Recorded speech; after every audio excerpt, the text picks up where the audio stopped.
নমস্কার বন্ধুরা, পূর্ব ঘোষণা মতো অন্নপূর্ণা যোজনার ৩,০০০ টাকা মহিলাদের ব্যাংক অ্যাকাউন্টে আজ অর্থাৎ ১৭ই আগস্ট পাঠিয়ে দেওয়ার কাজ শুরু করে দিয়েছে রাজ্য সরকার। ইতিমধ্যে বেশ কিছু উপভোক্তার ব্যাংক অ্যাকাউন্টে সেই ৩,০০০ টাকা ক্রেডিট হয়েছে। আপনাদের আমি আগের ভিডিওতে দেখিয়েছি এবং কমেন্টে অনেকেই বলেছেন আপনাদের টাকা ঢুকেছে, আবার কেউ কেউ বলেছেন টাকা ঢোকেনি। কেন টাকা ঢুকছে না সেই সম্পর্কে তো আগের ভিডিওতে বলেছি, আবারও বলবো এই ভিডিওতে। তবে আপনাদের আরও কিছু তথ্য দেখাবো, যেখানে মাননীয় মুখ্যমন্ত্রী আজ পুরুলিয়ার সভা থেকে নিজে পরিষ্কারভাবে জানিয়ে দিলেন অন্নপূর্ণা যোজনায় আজ যে টাকা ছাড়া হয়েছে, কাদের জন্য ছাড়া হয়েছে, সেখানে কতজন উপযুক্ত মহিলার ব্যাংক অ্যাকাউন্টে এই অন্নপূর্ণা যোজনার টাকা আজ পাঠানো হলো সেই সম্পর্কেও তিনি জানিয়ে দিলেন। অর্থাৎ সকলেই যে টাকা পেয়ে যাবেন তেমনটা নয়। কারা টাকা পাবেন, কারা এই মুহূর্তে টাকা পাবেন না, সেই সম্পর্কে জানার জন্য অবশ্যই ভিডিওটি শেষ পর্যন্ত দেখতে থাকুন। আর চ্যানেলে নতুন এসে থাকলে প্রতিনিয়ত গুরুত্বপূর্ণ ভিডিওর তথ্য পাওয়ার জন্য চ্যানেলটিকে সাবস্ক্রাইব করে পাশে থাকা নোটিফিকেশন বেল আইকনটা অল করে রাখুন। ফেসবুক থেকে দেখে থাকলে অবশ্যই পেজটিকে ফলো করে রাখুন। প্রথমে আপনাদের আরও টাকা ঢোকার প্রমাণ কয়েকটা দেখাবো। তারপর আমি মাননীয় মুখ্যমন্ত্রী আজ পুরুলিয়ার সভা থেকে অন্নপূর্ণা যোজনা সংক্রান্ত কী তথ্য দিয়েছেন সেই সম্পর্কে দেখাবো। তারপর আমরা কারা টাকা পাবেন, কারা টাকা পাবেন না সেই সম্পর্কে আলোচনা করব। তো আপনারা দেখতে পাচ্ছেন অন স্ক্রিন আপনাদের দেখাচ্ছি। প্রথমের তথ্যটি দিয়ে পাঠিয়েছেন স্বপ্না দোলাই, কেশিয়ারি ব্লক, পশ্চিম মেদিনীপুর জেলা থেকে। ওনার ব্যাঙ্ক অ্যাকাউন্টে অন্নপূর্ণা যোজনার ৩,০০০ টাকা আজকের দিনেই ক্রেডিট হয়েছে, সেই তথ্য উনি দিয়ে পাঠিয়েছেন। তারপর দ্বিতীয় যে তথ্যটা দেখাচ্ছি দেখুন, সুমিত্রা রক্ষিত বাঁকুড়া জেলা থেকে আমাকে তথ্য দিয়ে পাঠিয়েছেন। ওনার ব্যাঙ্ক অ্যাকাউন্টে অন্নপূর্ণা যোজনার ৩,০০০ টাকা আজকের দিনে ক্রেডিট হয়েছে। এবং এই বাঁকুড়ার তথ্যটা যে দ্বিতীয়বারের জন্য আপনাদের দেখালাম, ইনি কিন্তু অন্নপূর্ণা যোজনায় আগের মাসেও টাকা পেয়েছেন, আমাদের তথ্য দিয়ে পাঠিয়েছিলেন, আমরা ভিডিও দিয়েছিলাম। এবার আপনাদের জানিয়ে দিই মাননীয় মুখ্যমন্ত্রী আজকে পুরুলিয়ার সভা থেকে কি কি ঘোষণা করেছেন। মাননীয় মুখ্যমন্ত্রী জানিয়েছেন যে আজ অন্নপূর্ণা যোজনায় ১০ই জুলাই পর্যন্ত যারা আবেদন করেছিলেন তাদের ভেরিফিকেশান, যাদের অ্যাপ্রুভ্যাল পড়ে গেছে, টাকা পাঠিয়ে দেওয়া হয়েছে। অর্থাৎ ১০ই জুলাই পর্যন্ত অন্নপূর্ণা যোজনায় আবেদনকারীদের যাদের ভেরিফিকেশান কমপ্লিট হয়ে গেছে এবং যারা উপযুক্ত বা যোগ্য মহিলা হয়েছেন তাদের ব্যাঙ্ক অ্যাকাউন্টে টাকা পাঠিয়ে দেওয়া হয়েছে রাজ্য সরকারের পক্ষ থেকে। সেই সংখ্যাটা কত? সেই সংখ্যাটা ১,৪৫,০০,০০০। তিনি জানান জুন মাসে ২৮ লক্ষ মহিলার ব্যাঙ্ক অ্যাকাউন্টে টাকা পাঠানো হয়েছিল, জুলাই মাসের সংখ্যাটা ছিল ১,১৯,০০,০০০। আর এই মুহূর্তে আগস্ট মাসের ১৭ তারিখ ১,৪৫,০০,০০০ মহিলার ব্যাঙ্ক অ্যাকাউন্টে অন্নপূর্ণা যোজনার টাকা পাঠানো হয়েছে, এমনটাই মাননীয় মুখ্যমন্ত্রী জানালেন। আবেদন জমা পড়েছিল ১,৮০,০০,০০০ কাছাকাছি। এবার ১০ই জুলাই থেকে ৩১শে জুলাই পর্যন্ত যারা আবেদন করেছিলেন তাদের কিন্তু ভেরিফিকেশান হওয়া বাকি আছে। তাদের ভেরিফিকেশান হওয়ার পরে টাকা পাঠিয়ে দেওয়া হবে।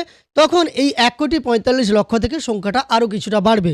অর্থাৎ আপনারা বুঝতে পারলেন ১০ই জুলাই পর্যন্ত যারা আবেদন করেছিলেন তাদের মধ্যে যাদের সব কিছু ঠিকঠাক আছে, ভেরিফিকেশান হয়ে গেছে এবং তারা যোগ্য বলে বিবেচিত হয়ে গেছেন, তাদের ব্যাঙ্ক অ্যাকাউন্টেই অন্নপূর্ণা যোজনার টাকা আজ থেকে পাঠানো শুরু হলো। আর যাদের ১০ই জুলাইয়ের পরে আবেদন হয়েছে, ১০ই জুলাই থেকে ৩১শে জুলাই পর্যন্ত, তাদের টাকা কিছুটা দেরিতে আপনাদের ব্যাঙ্ক অ্যাকাউন্টে আসবে, এমনটাই মাননীয় মুখ্যমন্ত্রী জানালেন। আপনারা নিশ্চিন্ত থাকুন, আমরা বলেছি কথা রাখবো, রেখেছি।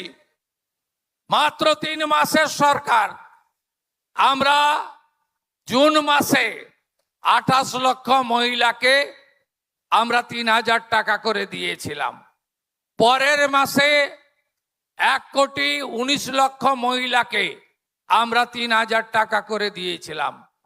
আপনারা জানেন এর আগে যে সরকার ২০২১-এ প্রথম ৫০০ টাকা করে দিত, ২৪ সাল পর্যন্ত ৫০০ টাকা করে দিত। ৯ মাস লাগিয়েছিল। প্রত্যেকটা জিনিসেরই নাম নথিভুক্ত করতে হয়, ঝাড়াই বাছাই করতে হয়। আগের সরকারের আমলে পুরুষরাও লক্ষ্মীর ভান্ডার পেত, মৃত লোকেরাও পেত। আপনি তো চান না সরকারি টাকা এভাবে নয় ছয় হোক, তাই আমাদের ঝাড়াই বাছাই করতে সময় লেগেছে। আজকে শুনলে খুশি হবেন, ১,৪৫,০০,০০০ মহিলার অ্যাকাউন্টে আজকে আমরা জুলাই মাসের তাদের যে টাকা, আমরা ৩,০০০ করে টাকা ঢুকিয়ে দিয়েছি। আপনারা ১,৪৫,০০,০০০ মহিলার অ্যাকাউন্টে যারা ১০ই জুলাই পর্যন্ত আবেদন করেছেন, আর ৩১শে জুলাই পর্যন্ত পোর্টাল খোলা ছিল, এই ২০ দিনের জন্য আর ঝাড়াই বাছাই করতে আর কয়েকটা দিন লাগবে, হয়তো আরো কিছু সংখ্যা বাড়বে। 1,80,00,000 মহিলা আবেদন করেছিলেন। এবার সবাই কি টাকা পেয়ে গেছেন তাহলে? মানে 1,45,00,000 সকলেই কি টাকা পেয়ে গেছেন? না, তেমনটা হতে পারে না। কেন? টাকা ঢুকতে শুরু করেছে আজকে দুপুরের পর থেকে, আমাদের কাছে থাকা তথ্য অনুযায়ী 2টোর পর থেকে টাকা ঢুকতে শুরু করেছে এবং সেই টাকা এখনও পর্যন্ত অনেক উপভোক্তা বা অনেক মহিলার ব্যাঙ্ক অ্যাকাউন্টে ক্রেডিট হয়েছে। এখনও পর্যন্ত অনেকেই আছেন যারা টাকা পাননি। আমরা কমেন্টেও চেক করেছি, তাছাড়াও আমাদের কাছাকাছি বা আমাদের আশেপাশে যারা আছেন তাদের মধ্যে অনেকেই টাকা পেয়েছেন, অনেকেই পাননি। আর মাননীয় মুখ্যমন্ত্রী আগেই বলেছিলেন, আগের দিনের একটি সাংবাদিক বৈঠক থেকে অন্নপূর্ণা যোজনা সংক্রান্ত দুদিনের সময় চেয়েছিলেন যে অন্নপূর্ণা যোজনায় এতজন উপভোক্তাকে টাকা দেওয়ার জন্য দুদিন ওয়েট করতে হবে, দুদিনে সমস্ত উপভোক্তার ব্যাঙ্ক অ্যাকাউন্টে টাকা যাবে। তাই একদিনেই যে সকলের ব্যাঙ্ক অ্যাকাউন্টে টাকা ঢুকে যাবে তেমনটা নয়। তাই আজ আগামীকাল আপনারা দুদিন অপেক্ষা করুন, পারলে বুধবার পর্যন্ত অপেক্ষা করতে পারেন। তারপর আপনার সব কিছু ঠিকঠাক ছিল, অ্যাপ্রুভেল পড়েছিল, আপনি যোগ্য, তাতেও টাকা পাননি, তখন আপনি খোঁজ নেবেন গ্রাম পঞ্চায়েত কিংবা বিডিও অফিস কিংবা পুরসভায় গিয়ে। আপাতত আপনাদের 1-2 দিন ওয়েট করে দেখতে হবে। যাই হোক, এই ভিডিওর মাধ্যমে আপনাদের ডিটেলসে সেই সব তথ্য দেখালাম। মাননীয় মুখ্যমন্ত্রী আজকের পুরুলিয়া সভা থেকে অন্নপূর্ণা যোজনা সংক্রান্ত কি তথ্য জানিয়েছেন বা কাদের টাকা দেওয়া হয়েছে, কত পরিমাণ মহিলার ব্যাঙ্ক অ্যাকাউন্টে টাকা দেওয়া হয়েছে, আপনারা যারা টাকা পাননি কবে টাকা পেতে পারেন, কারা টাকা পাবেন এবারে, কারা পাবেন না, সব কিছু জানিয়ে দিলাম। সম্পূর্ণ ভিডিওটি যদি আপনার উপকারে এসে থাকে একটি লাইক করে উৎসাহিত করার সঙ্গে সঙ্গে চ্যানেলটিকে সাবস্ক্রাইব করে পাশে থাকা নোটিফিকেশন বেল আইকনটা অল করে রাখবেন। ফেসবুক থেকে দেখে থাকলে অবশ্যই পেজটিকে ফলো করে রাখবেন।